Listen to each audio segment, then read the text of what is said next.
How did Manchester United turn Arsenal's renowned pressing system into their biggest vulnerability at Old Trafford? As pressure mounted on Amorim, he needed a result against one of the league's top sides, and in this closely contested 1-1 draw, we witnessed not just signs of life from United, but a tactical approach that exploited a weakness in Arsenal's defensive structure. So let's start by looking at United in possession. Arsenal, typically one of the Premier League's most organised pressing units, found themselves in serious trouble against United's build-up phase. Yoro, Lindelof and De Ligt formed a back three that was considerably wider than what we've seen from United previously, creating immediate problem for Arsenal's pressing structure. The fundamental issue was numerical.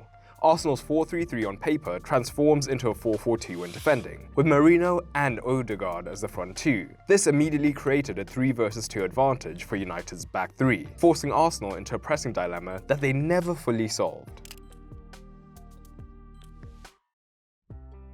When building up from deep, United's back three would spread extremely wide, making it even tougher for Odegaard and Merino to deal with the overload. Arsenal's initial response was aggressive but risky. Nwaneri, nominally the right winger in Arsenal's 4-4-2 defensive shape, to press United's left centre-back Yoro.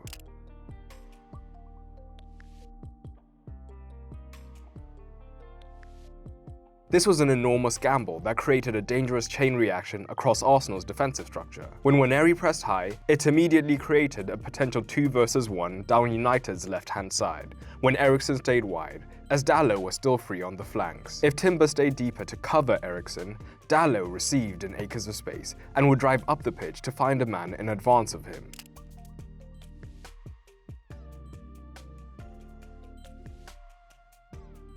But at the same time, if he was aggressive in looking to back up the press, well, Eriksen would now be free if he was found down the line. That is, if Saliba and Gabriel did not shift across the pitch in time.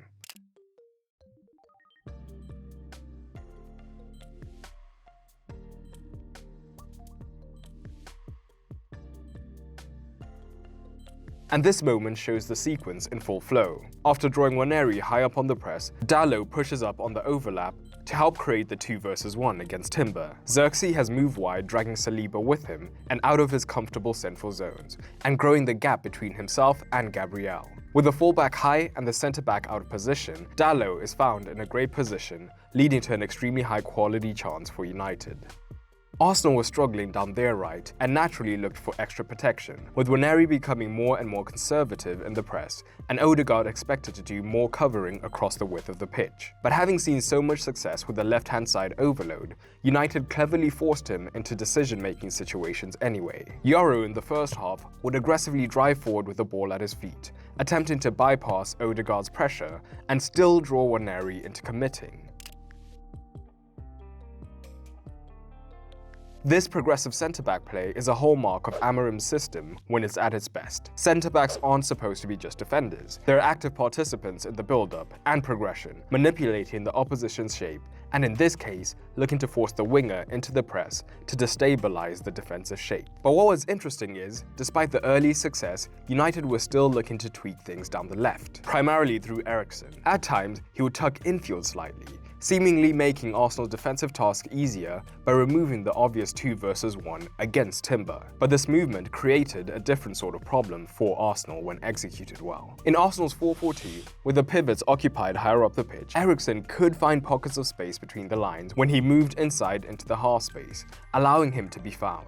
But we also saw the beauty of the half space at times, that classic indefensible zone, as it could lead to confusion in the backline, with the Arsenal fullback, midfielder and centre-back all unsure on who should pick him up. And this led to space being created elsewhere.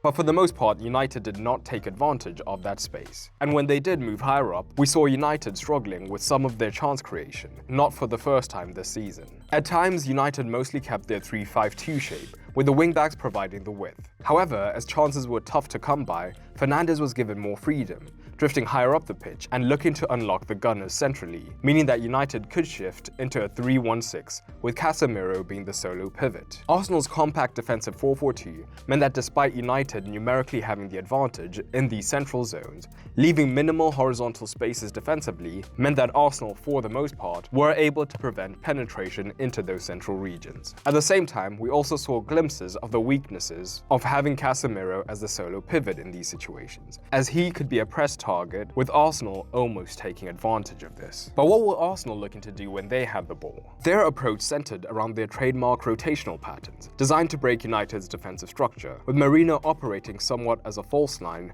rather than a traditional centre-forward. United's defensive shape could be flexible, but for the most part they defended in a 5-4-1, with their inside forwards dropping wide to form a midfield four at times, even when they were higher up the pitch. The structure was designed to contain Arsenal's width by ensuring that the United wing-backs always had cover arriving. However, Arsenal also spotted a potential weakness in this defensive shape. The double pivot could be overloaded. In the first phase of build-up, Partey was consistently Arsenal's first option. His positioning would draw pressure from Casemiro or Fernandes, creating room elsewhere. And this is where the fluidity of the Arsenal midfield came into play. Rather than having Rice remain in the double pivot, particularly early on, he pushed quite high up on the left in the build-up, potentially as an aerial option, while it was Odegaard who dropped in from higher up to the pivot position. And when he dropped deep, he wasn't positional and looking to stick to one spot. He was perpetual motion, moving across the width of the pitch to pick up the ball and launch Arsenal's play from deep.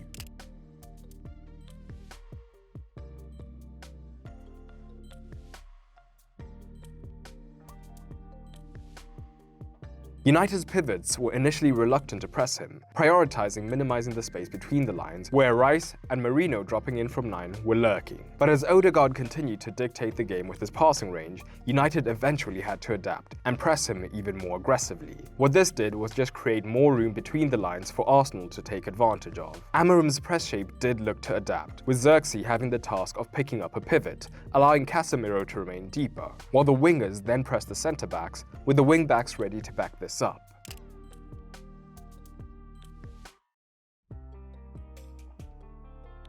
Arsenal had another seamless rotation up their sleeve. Calafiori would tuck in as the second pivot, so now Odegaard could stay higher up as the extra man. The goal remained the same: consistently get men free between the lines.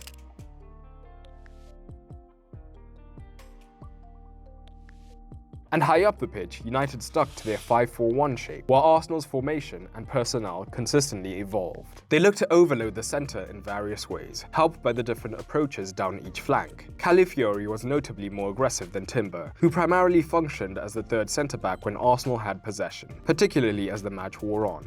Calafiori would either invert into the midfield, or provide the width on the left, allowing Trossard to tuck in, creating different kinds of problems for United's defensive structure. But it's important to note that this aggressive positioning from Calafiori left Arsenal vulnerable down that flank, and Garnacho repeatedly exploited the space behind Calafiori on the counter-attack, creating some of United's most dangerous moments in transition.